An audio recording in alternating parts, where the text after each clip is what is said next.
ladies, the briefing for the subcommittee on Subcommittee I, Committee on Finance, is hereby called to order. And we acknowledge the presence of the representatives of the Climate Change Commission, and we welcome you to the Senate. So may I call on the Legislative Committee Secretary, Attorney Dana Alberto, to acknowledge the presence of our resource persons this morning. Good afternoon. The Committee on Finance, Subcommittee I, would like to acknowledge the presence of our distinguished guests, namely Secretary Emmanuel de Guzman, Commissioner Rachel Ann Herrera, Assistant Secretary Romel Antonio Cuenca, Mr. Jerome Ilagan, Sandy Recabar, Ms. Nemia Marie Dincon, and Ms. Cristina Clasara from DBM. Ms. Cristina Clasara is from DBM, ma'am. Thank you. Sorry. Thank you very much. Our agenda is clearly the proposed 2022 budget of the Climate Change Commission.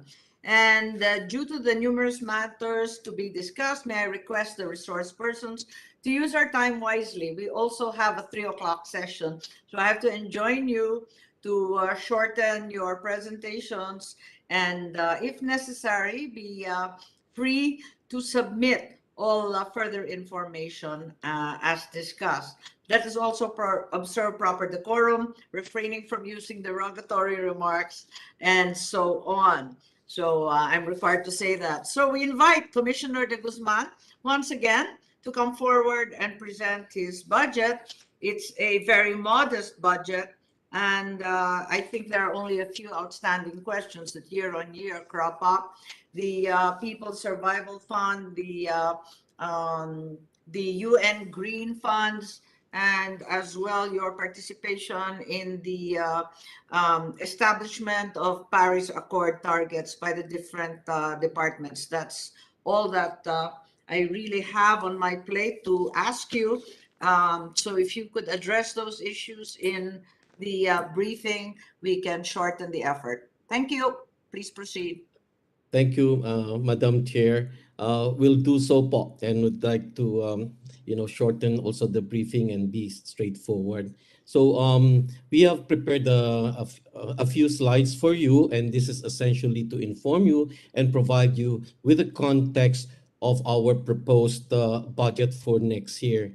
Madam Chair, despite the disruptions of the COVID-19 pandemic, the Climate Change Commission has ensured the continuity of its work in line with its mission to mainstream climate change into the policy and planning processes at all levels. This year po, we have advanced the climate policy and action across government and sectors, achieving the following milestones. For your information lang po, I'll try to be very quick.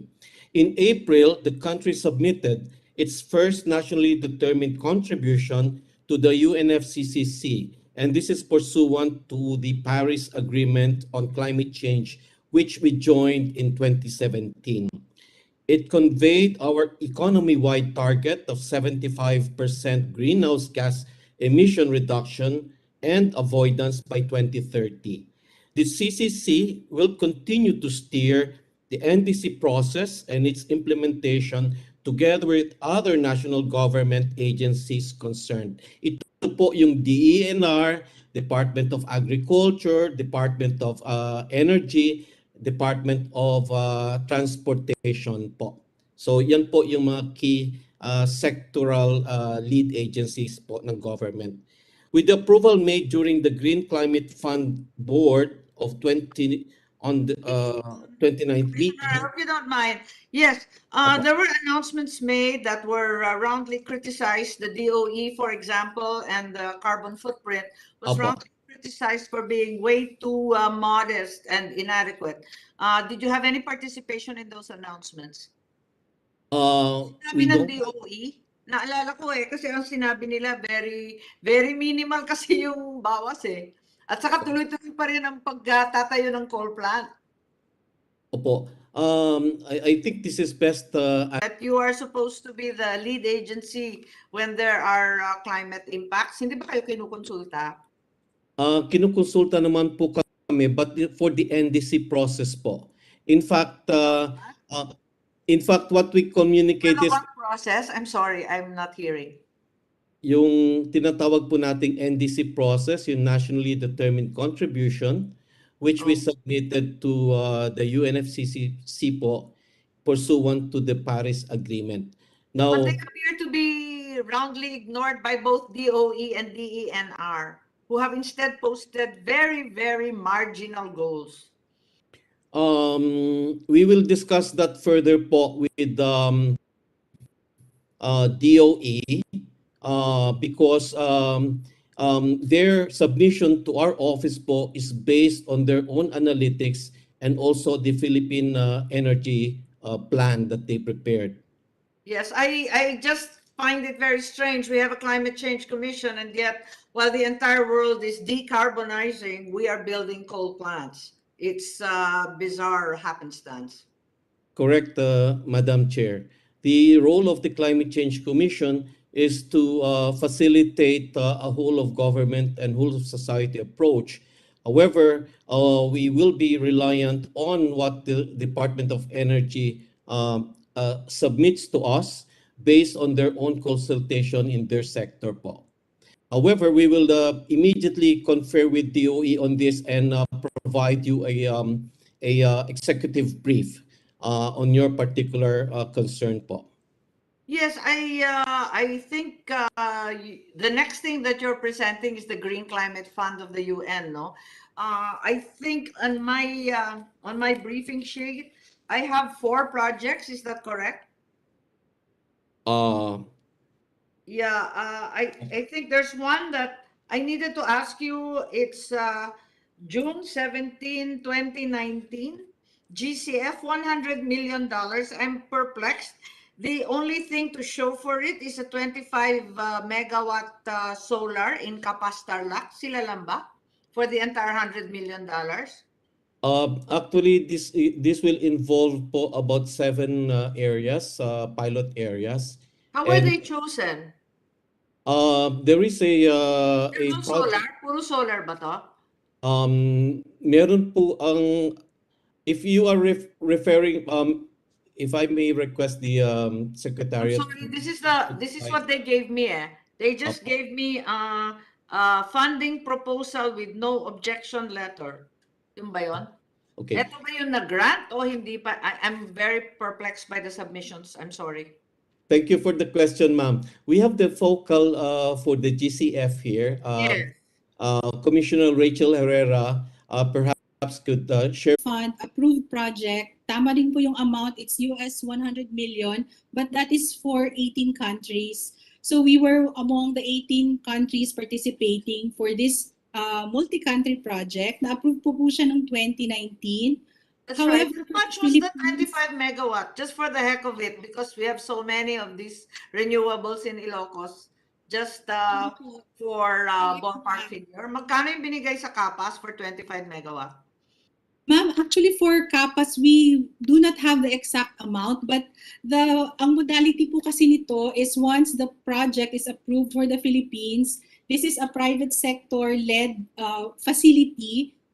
MFO Netherlands po, they approach then local partners or Philippine Are you partners. saying na wala pang pera lumalabas? Kasi may existing solar plant na. Ma'am, ang sinasabi po sa amin, the report that we requested from FMO Netherlands is that itong Syndicatum po Renewable Energy Company is their local partner identified, pero hindi pa daw po sila makapag-finalize ng agreement due to regulatory issues. So that was the update for us early this year. And the specific amount, ma'am, is something we do not have yet. Okay. Pero, you have another amount here. Yeah, there are 4, no? There are 4 windows apparently for this UN Green Fund. Yung other amounts, may nakuha ba Pilipinas? dito po ma'am, ang pinaka nakuha po nating concretely at papasok na po yung funds because DOF has approved the Presidential Authority. Ito lang pong sa Land Bank at Pag-asa na multi-hazard early warning system project. It's 10 million US dollars pero at least po full grant naman po, hindi siya utang. And So it's full grant. Okay. Opo. And then what's this multi-hazard? How is it different from the many that we've undertaken before and the very well-known one that was funded by DAP in the previous administration? Anong pinagkaiba niyan?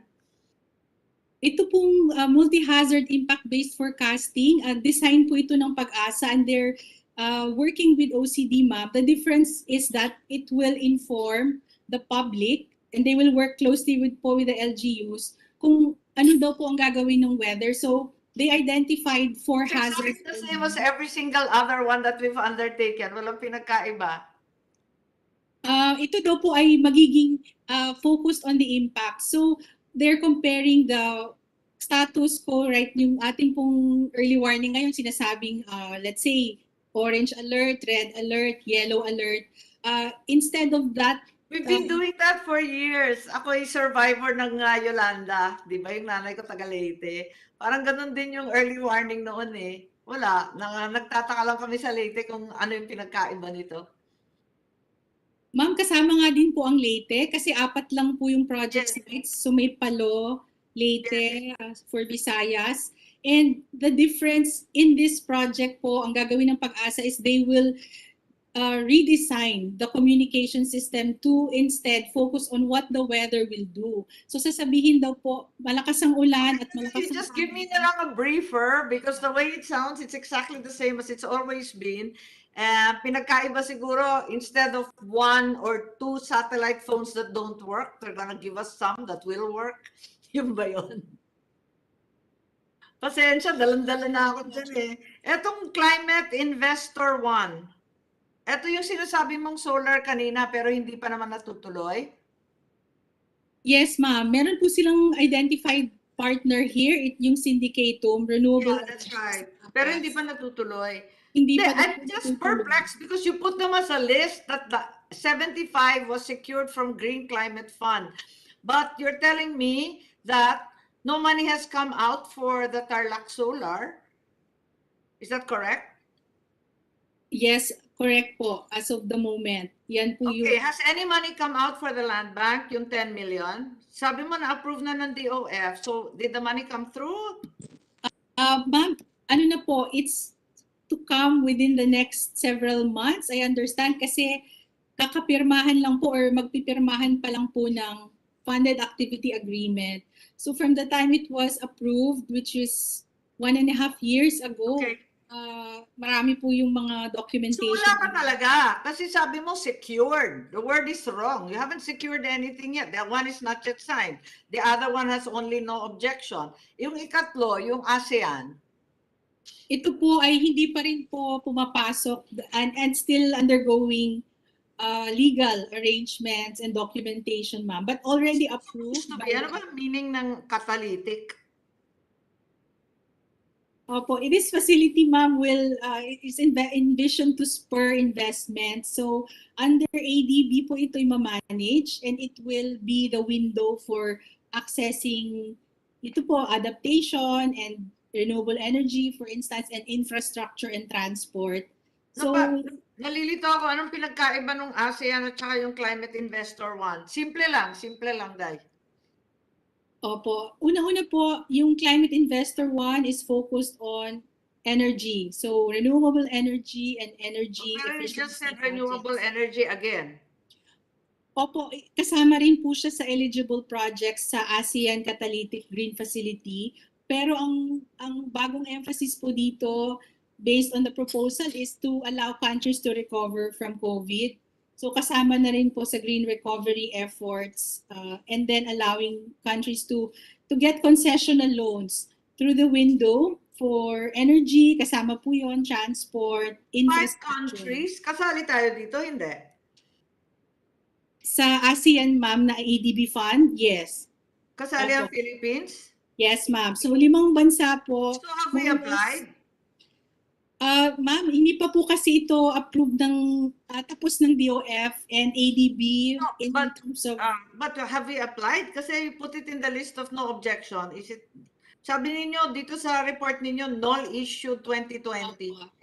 O di, correct po. It's already approved, ma'am, by the GCF board. naka-apply na po tayo. So, inaayos na lang po yung paper. What did you apply? What exactly was the project applied for and how much?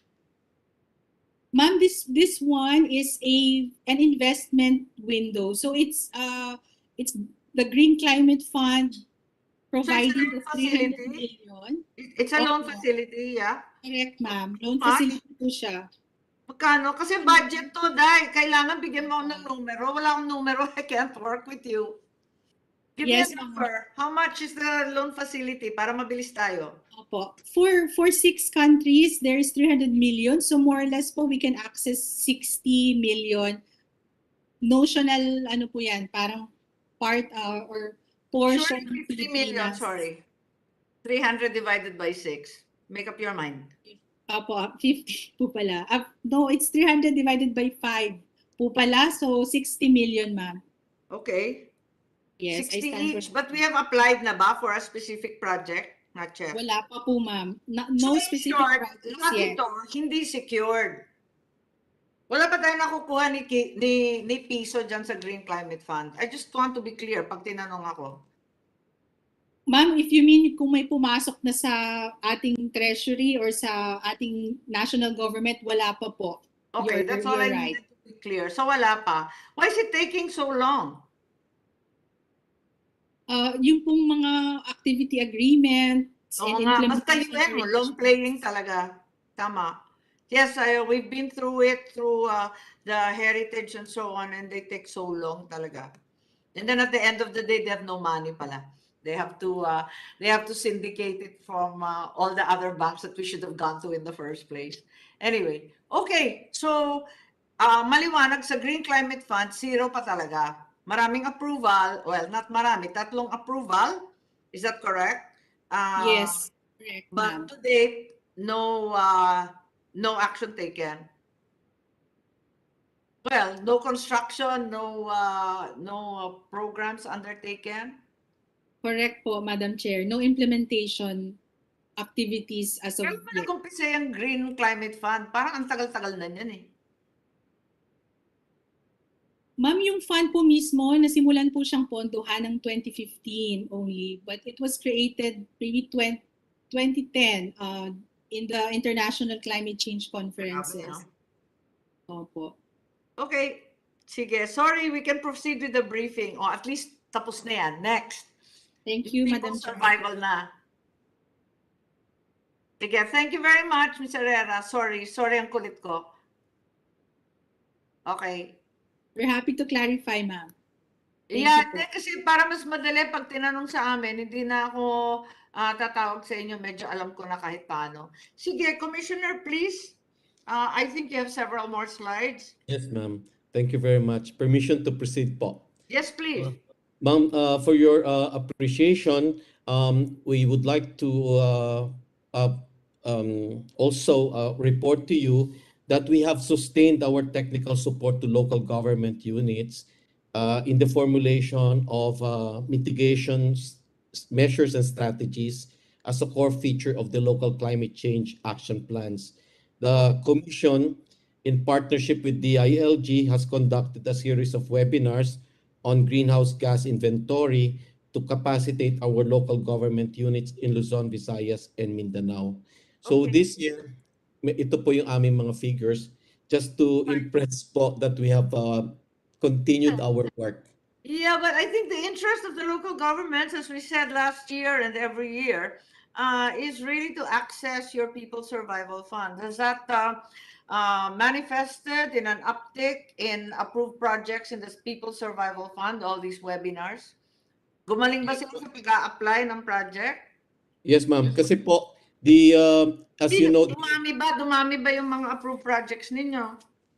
meron pong naka-pipeline po na natulungan natin kasi po ang approval po ng There's mga no project. significant increase eh. Ang problema ko, there's no significant increase from 2019, 2020, given may COVID.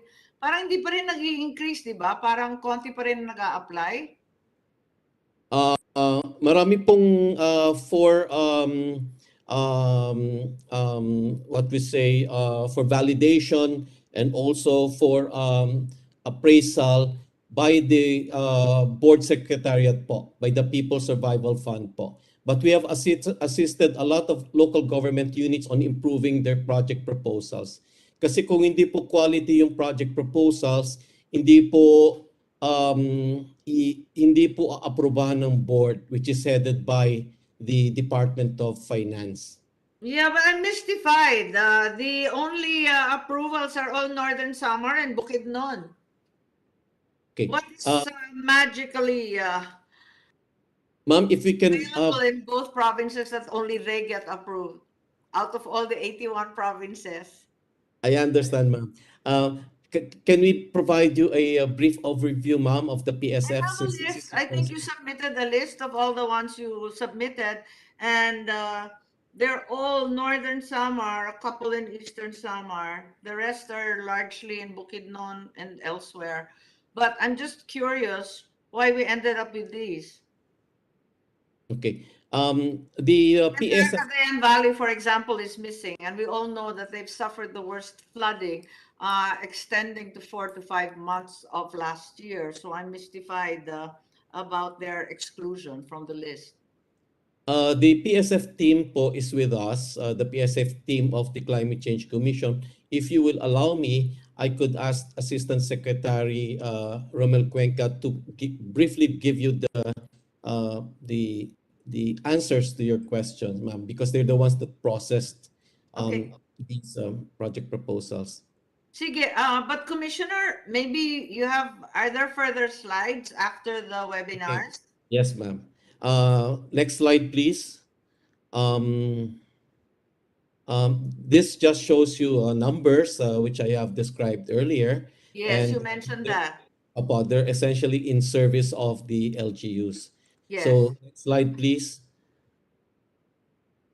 Here again, just for your information, ma'am, that we have vigorously advocated for legislation on single-use plastics.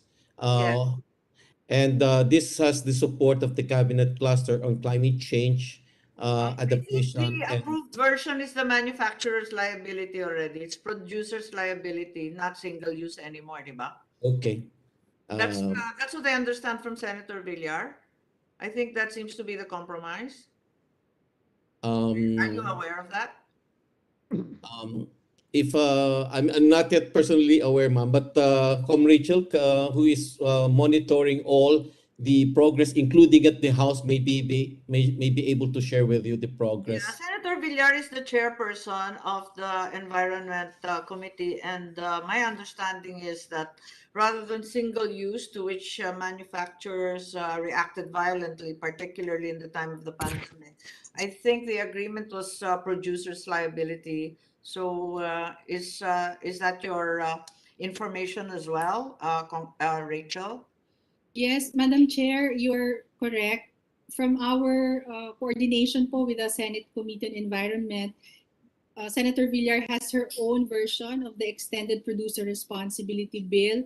Yes, that's what it's called. Extenders, producers, ano ba yun? Extended Producers Responsibility, or Right, that's EPR. it. And there's also a second version filed by Senator Revilla. And so, ma'am, there's no ban in this Senate versions, the two versions, only to give responsibility to manufacturers, producers, even importers po, to shoulder the burden of collecting back and recycling the plastic waste. But there's no ban on single-use plastics.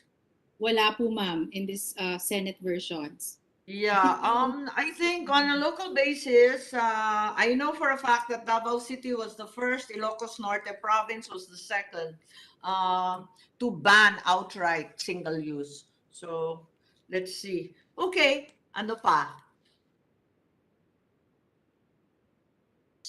Next slide, please, ma'am, for your information. Dapat aware kayo ng mga development. Dapat aware kayo ng mga development. Nasa mandate pala ninyo yan. Opo. Just for your information, ma'am, that we My point being that if it's part of your mandate to regulate single-use plastics, I think it's important for you, number one, to be aware of the latest negotiations in both houses as well as the executive. And number two, plan B, kung hindi kaya ng single-use, mag-operate na kayo on the local level. Yung mga LGU na ang kumbinsihin. Yun lang, my 2 cents worth. But since you're putting it out as part of your job, it should really be performed. Thank you, ma'am. No, well noted, ma'am.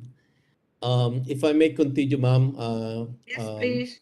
our executive briefing for you, just to appraise you, we have relinquished about 59, meaning after the complete staff work, we as commissioners and bank would have to endorse to the board, to the So you're only one of how many members?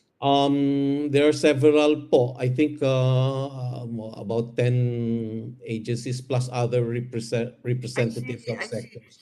I'm a little bit perplexed because yung People's Survival Fund is always put as part of your bundle of responsibilities because it involves climate adaptation projects, and there is always the discussion about the annual allocation of 1 billion pesos. So may I understand? I think in 2015 you received 1 billion, and then 2016, and then it was reverted. Can we just go through that somehow? The if for the details, ma'am, as I mentioned, the 1 billion is not lodged in the Climate Change Commission. It's with the Treasury, and the decision of relinquishing it or reverting it is actually a decision made not by the Climate Change Commission, but by our financial managers, the DOF and the DBM, I and they're the see. ones in a position to decide on this, ma'am. Be that as it may, to your knowledge, as member of the commission or the management council for this fund, to your knowledge, 1 billion every year is supposed to be allocated for the People's Survival Fund. Is that correct? Correct. However, I believe it's not being done or replenished. Yes. Uh, yes. So what I understood is that 1 billion 2015 and 1 billion for 2016 were released. However, only 1 billion was retained and the other 1 billion was reverted to the general fund Most for failure to execute the projects. Hindi nagastos, di ba? December 31, at the stroke of midnight, it reverts to the National Treasury. I'm a little confused. Why will it revert to the National Treasury if you're saying it was with the National Treasury in the first place? I believe it's just an accounting I see. system, ma'am. Okay. Because we are on an annual basis providing funds. No, however, Okay. the law clearly says that it will have to be funded yearly, whether whether the funding compounds or the funding is just sustained at a 1 billion level is, I believe, in the discretion of the uh, budget management and our finance managers. So what is your involvement in the People's Survival Fund? Kasi kayo parating tinatakbuhan ng iba't ibang LGU, tapos sinisingil ng mga Opo. legislature tungkol dyan. If you're saying the fund is not with you, you're a mere member of a council of 10, and that in fact the supervening authorities, both DOF and DBM and the other financial members, why is it always lodged with you? Because it's very, very clear in RA 10174 that the opposite has been stipulated by law, that the CCC clearly manages the People's Survival Fund. Okay. Thank you for your question, ma'am. If I may be permitted, I can ask Assistant Secretary Romel Cuenca, who has all these details to share with you immediately, ma'am. Kasi iba yung nasa batas, iba naman yung sinasabi ninyo. Parang hindi yata tumatalima sa batas ang nangyayari or yung pagkaintindi natin. Mm. If I may ask ASEC Romel Cuenca, ma'am, Yes, please. to share with Good you. afternoon, Madam Chair. Good I afternoon don't po. see you. I'm sorry. I'm- Do you I'm mind trying to- turning on your video? It's very hard to talk to outer space. Eh. Yes, ma'am. My connection's not very robust, but I Okay, turned on okay. my video. It should kick in a little while. But if I may be permitted to start already in the Oo, yeah. explanation so that. Medyo kinakabahan kasi kami dahil may session kami ng 3:00 eh, kaya nagmamadali. Saka sabay-sabay kasi yung course. mga subcommittee hearings. Pasensya. Of course po. Well, it's the management of the fund po is it's lodged in the PSF board, the council you refer to. You're correct po. But it's the board which manages the disbursement and the approval of the proposals which are brought before it for approval for funding. So it's not all CCC. What under the law is our mandate is to provide technical capacity building to the LGU so that they can access, they're better capacitated to access the fund. So in effect, yung sa batas po, sinasabi na 1 billion, that's for the initial startup. Sa pagkakalam po natin, may mga years po na hindi po nag-allot ng 1 billion additional to the fund, to the PSF. After Kasi hindi po 2015, you got 1 billion.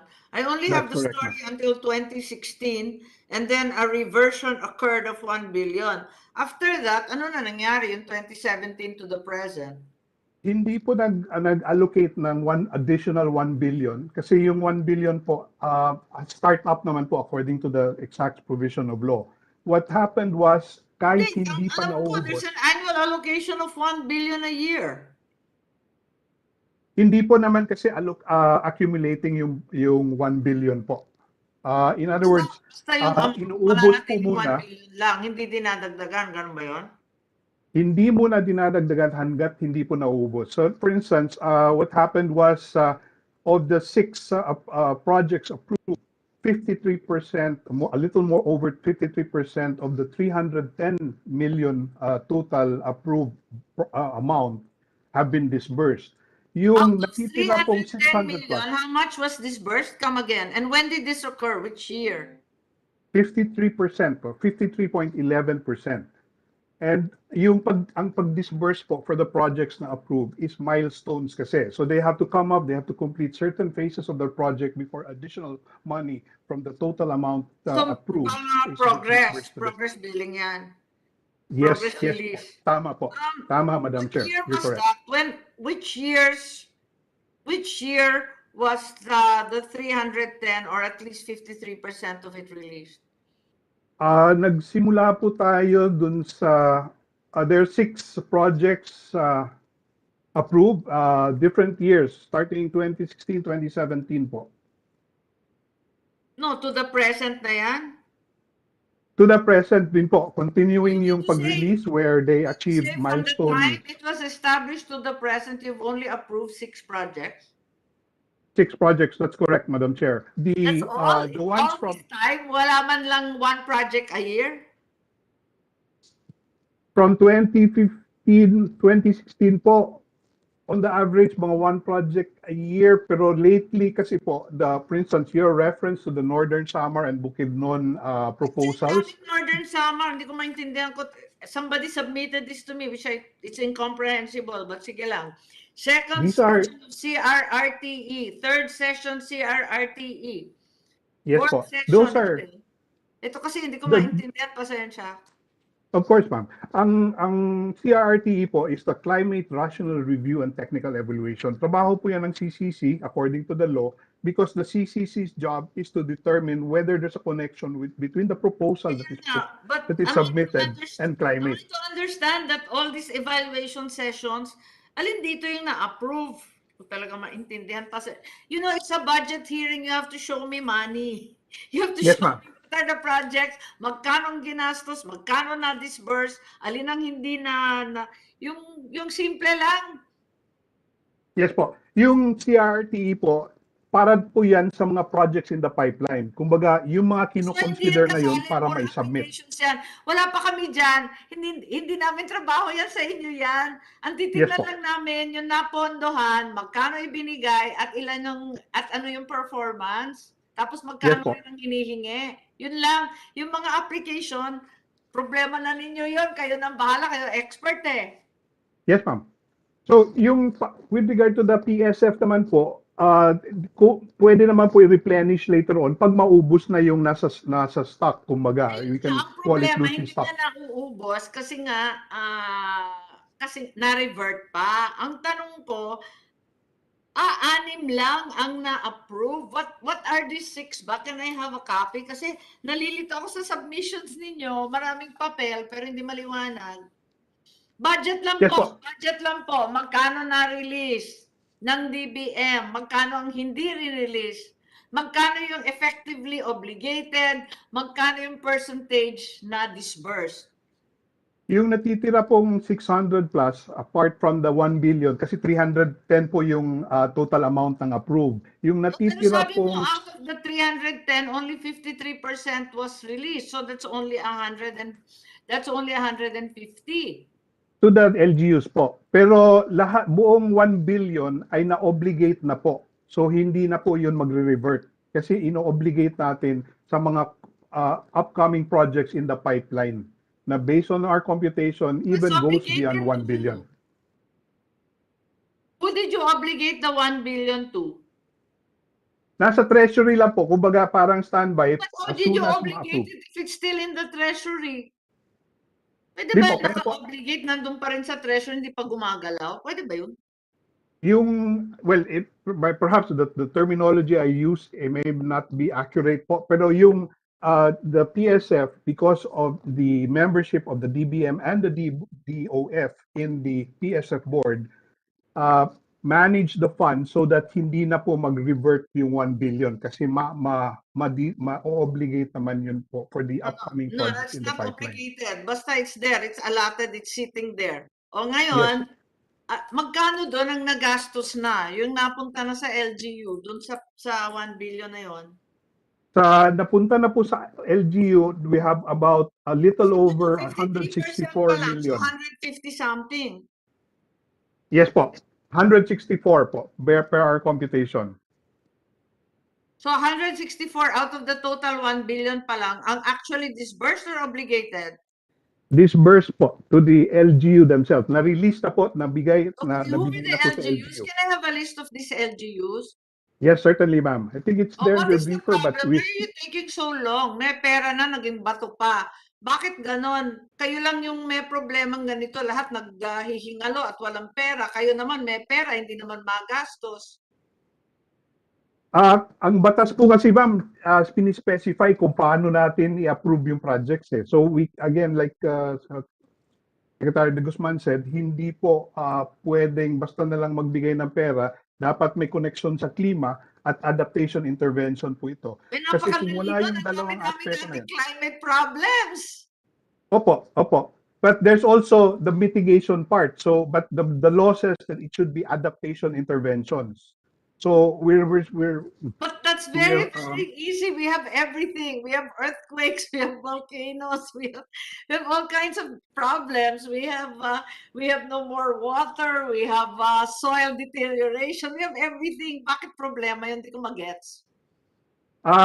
Kailangan po nating mag-open na rin ng panibagong call for proposals din po para makapag-submit na rin yung mga LGU ng panibagong set ng Every year you're telling us that the LGUs are not proposing. I know very, very adept and very climate conscious LGUs. So it really befuddles me that they're not proposing. I think there's another problem. Siguro hindi natin natutumbok kung bakit. Tuloy-tuloy pa rin po yung pag-reach out ng CCC para po makapacitate sila. Even in times of pandemic, dati bumababa kami on the ground to every the year I'm telling, kasi every year I'm telling you, siguro we have to look at the qualifications or the requisites for the People's Survival Fund.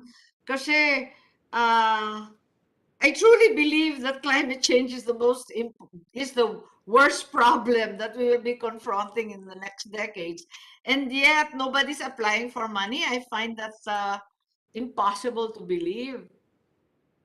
That's why we're urging po the PSF board to open na po a new call for proposals para mapag-submit po yung mga LGU ng bagong set ng Ano ba yung funding po. yung law naman, hindi naman siya masyadong specific. Simple lang naman eh. Adaptation, mitigation, napakadali lang naman eh. Very generic. Adaptation. Yes po, we agree po. But the law specifies na kailangan po adaptation. Sabi mo, the problem is the law because the law is so specific. It's not specific at all. No, it's specific in terms of it needs to be an adaptation intervention po, ma'am. And there's a connection to climate. So yun po yung tinutumbok ng CCC. Pero halos lahat falls under that now, including COVID. I'll say yes to that po. But again, it's not all CCC who decides. There's a board composed of different agencies, including representatives from the civil society sector, academe, and business sector even. And we're trying to push that proposals are appraised in time so that we can respond to the LGUs in time. Everybody's, we recognize and we align ourselves with your position na talagang urgent po ito. It's not very urgent if there's only 6 projects in the past 7 years. Yes po. That's why we're very closely coordinating with the PSF Secretariat and DBM and DOF, DILG, Philippine Commission on Women, NEDA even, so that we can push for more those projects. agencies are largely irrelevant. Surely your liaising should be mostly with DENR. Well, actually, we're closely liaising with DNR in other aspects po, like in the cabinet cluster, the CCAM-DRR cabinet cluster, and all the other efforts. But DNR is largely environmental. We're supposed to look into the climate aspects po for the funding proposals. But yes, we take note po of your Also DOST, kasi di ba pag-asa rin naman ang binagsakan ng project ninyo. Yes po. In fact, we're closely coordinating with them so that the LGUs can come up with their data sets for them to be able to use as reference documents for their proposals. No, I mean, I'm not here to badger you, although it sounds like that, but I'm simply here to try and justify your budget because with the performance and output of the People's Survival Fund, I mean, this is clearly hard to justify. It's hard to justify the existence of the CCC as well as the People's Survival Fund, particularly in this period na lahat talagang naghihikahos at maghahanap ng pera, biglang may mga pera na hindi naman pala alam gawin, hindi naman alam galawin. Paano natin na ipagtatanggol yan? We agree, Madam Chair, and we take your comments not as badgering, but these are valued inputs to how we do our processes po. Kaya lang we've been doing this na for 2 years, di ba? Nakadalawang budget na, ikatlo na to. Have any changes been undertaken? Because as I see it, pare-pareho lang. Isang katutak lang yung webinar, nauso lang yung webinar. Yun lang naman ang dadagdag. Nandun pa rin yung mentoring natin, nandun pa rin yung e-learning sessions po natin. In fact, meron tayo with Ilocos Province mentoring session. Ang isa sa mga hurdles din natin po is yung the team within the LGU taking care of the proposal, hindi lang po yung tinututukan nila, lalo na ngayong pandemic. At lalo na po merong bagyo. Opo, marami po talaga silang trabaho. But we try to make sure that they're on track with regard to the completion of their proposals po para ma-submit na ito sa board para ma-approve na rin po. Kasi walang ma-approve pag wala pong masasubmit. Yeah, but kung ganito kahirap at ganito kabagal, parang wala naman mai-inspired na mag-apply. O siya, okay, anything else that needs to be discussed? I kind of give up now on this People's Survival Fund. Do you have any recommendations? Baka naman you can submit some recommendations so we can expedite the process. Madam Chair. Yes, Commissioner De Guzman, baka naman may suggestion kayo ni Romel kung paano Yes, gagawa ng paraan na paspasan to para ganahan naman yung mga LGU at lahat tayo para talagang tutukan itong climate issues. Tama ma'am, Madam Chair. I'd like to pick on your question because I think we have to, and I'll talk to my colleagues also in the commission. Perhaps we could find ways to ease the requirements for the LGUs to access the People's Survival Fund. Kasi po medyo technical po talaga yung proposal development, and then kung hindi po up to standard yung proposal at hindi related sa climate change adaptation, hindi po pinoproseso ng buong sistema ng PSF board. So, But like most people in government, let's not take the position that we will make it difficult for them. We should make it yes, easy for them. We're here to serve. We're not yes, here to give them a hard time and require them to produce tons and tons of paper. correct, ma'am. So we will look into Baliktad naman again. yata yung attitude natin. Pinahihirapan naman natin yung mga pobre yan eh. Hirap na hirap na nga sa COVID eh. Kami rin nga ma'am talagang tutok na rin sa training ng mga LGUs kasi yun yung hinihingi ng proseso. But as I said, we will revisit the process and see how we can reduce all these requirements for the LGUs. And then we'll give you a feedback on that. Is there anything else you needed to tell me? I believe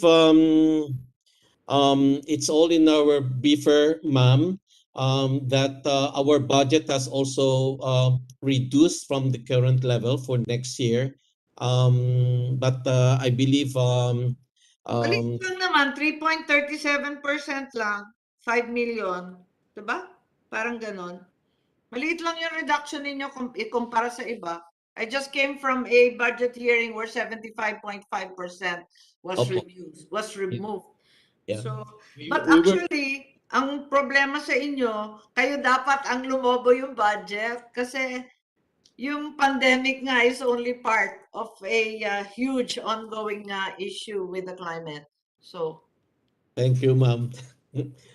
We'll work closely with you on how we could really enhance our budget and be able baka to. naman you have recommendations even for the law for RA 10174. They're clearly defects because it's inoperable. We'll submit something to that. Naman you have also recommendations for the People's Survival Fund, for the Yes. CCC, so that it's a more activist and more vigorous commission. Kasi ikatlong hearing ko na to, ikatlong taon ko na nag-hear ng budget sa inyo, parang wala namang sense of urgency or even any importance. Kailangan mangampanya rin kayo. Hindi kayo Yes, pwede ma'am. nananahimik at nagsisweldo lang tayo sa gobyerno. Yes, ma'am. So in response to that, ma'am, we will submit to you our recommendations on those points that you've mentioned. But Strike 3 na Madam po Chair, to. Strike 3 na po to. For me, no, this is already my third budget. Nothing's moving. Di ba, kuwan na yan. Recommendation for abolition na yan. Or definitely a big overhaul. Wala kasi nangyayari di ba?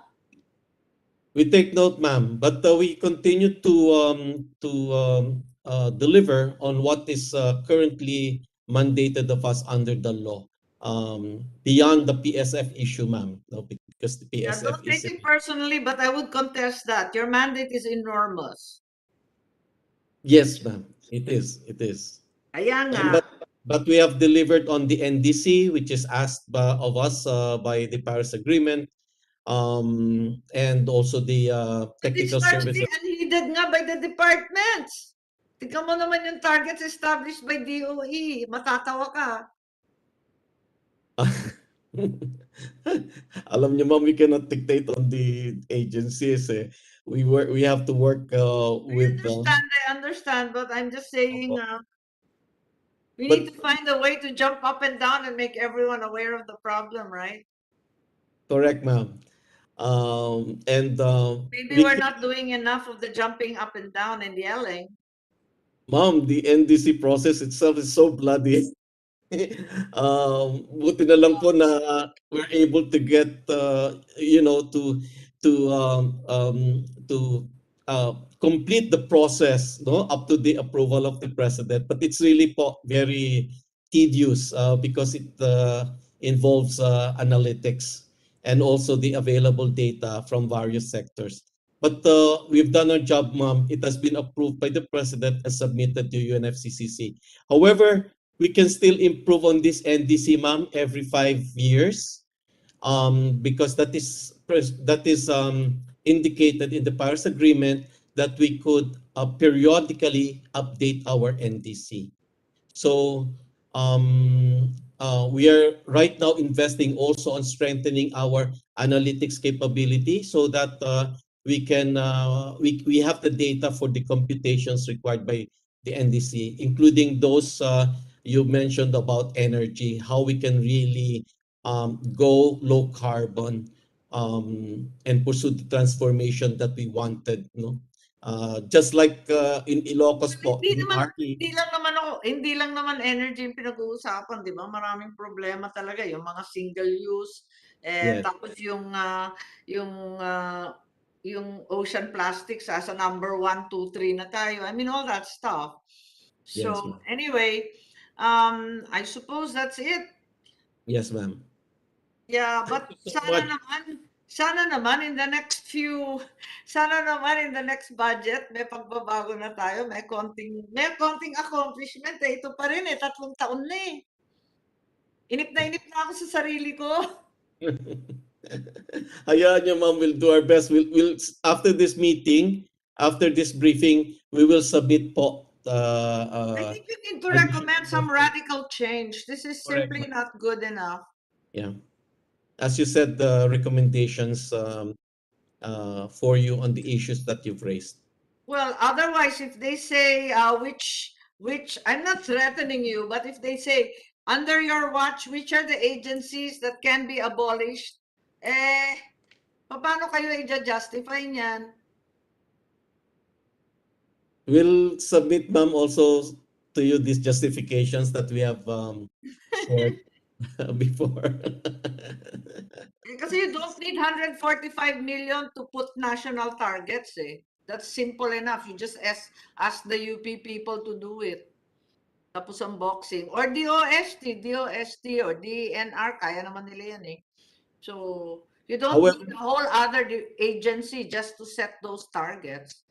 I mean, I'm just being the devil's advocate, but if they give me a hard time and ask me why does that commission have to exist, I'll be hard put to answer.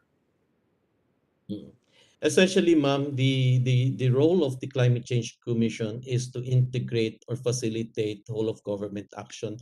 Hindi We nga don't kayo have pinapansin ng DOE at ng DENR at ng DOEST. Kanya-kanyang kabig nga eh. sana naman they respect the law because it's in the law that we have to undertake all this relation with them, coordination with them. So, in fact, we should strengthen the law so that we can also facilitate their substantive contribution to the work of the CCC. So I'll just make my excuse that you need remedial legislation because you're hamstrung by the old law, blah blah blah. But that's really not good enough. You'll have to explain further.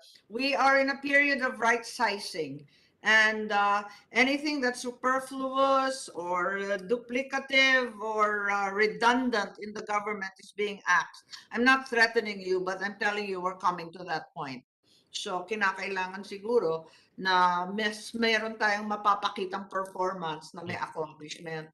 Halimbawa, dyan sa UN, yung Green Fund na yan, wala pa naman pala na download, para ke pa.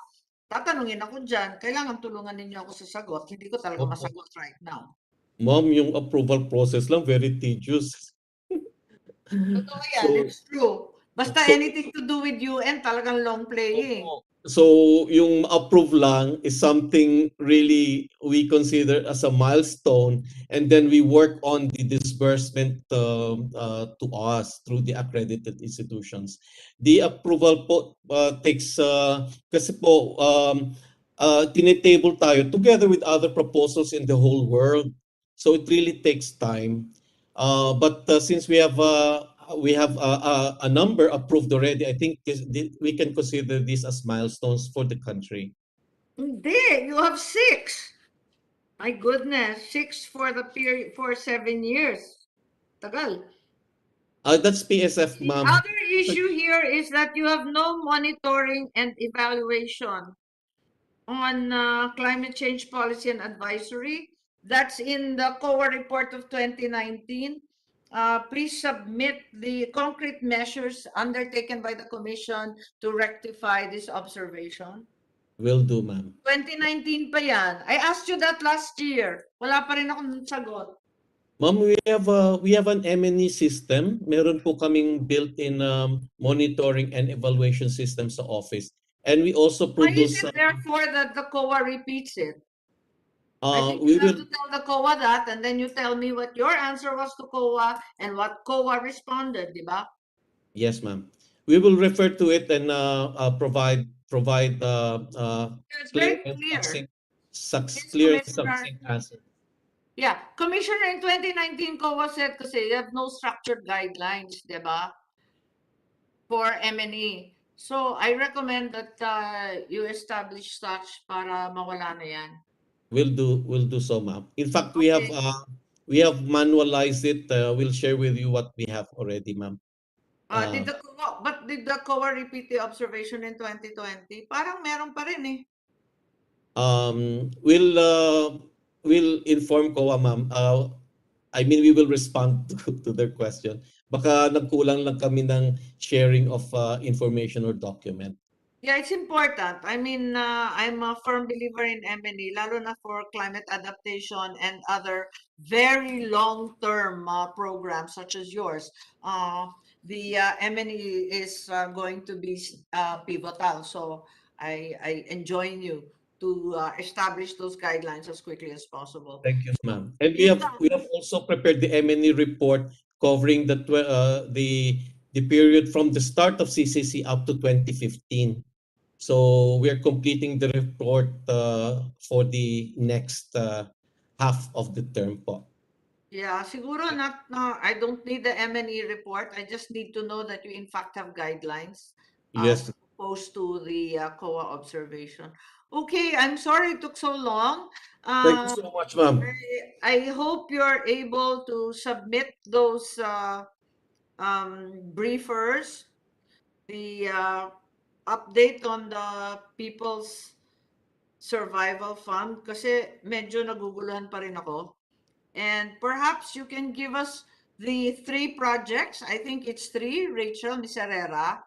Yun tungkol sa UN. Kasi you just have there approved. It doesn't tell us anything about status. I don't know what approved means. In UN language, it means very little, right? Kasi long playing pa yung proseso. So siguro kailangan sabihin ninyo kung asa na tayo dun sa mahabang prosesong yun. Liwanagin lang ng konti, Yes, ma'am. please. And then definitely for Mr. Cuenca, kung maaari, isubmit lang kung may recommendations talaga for the law.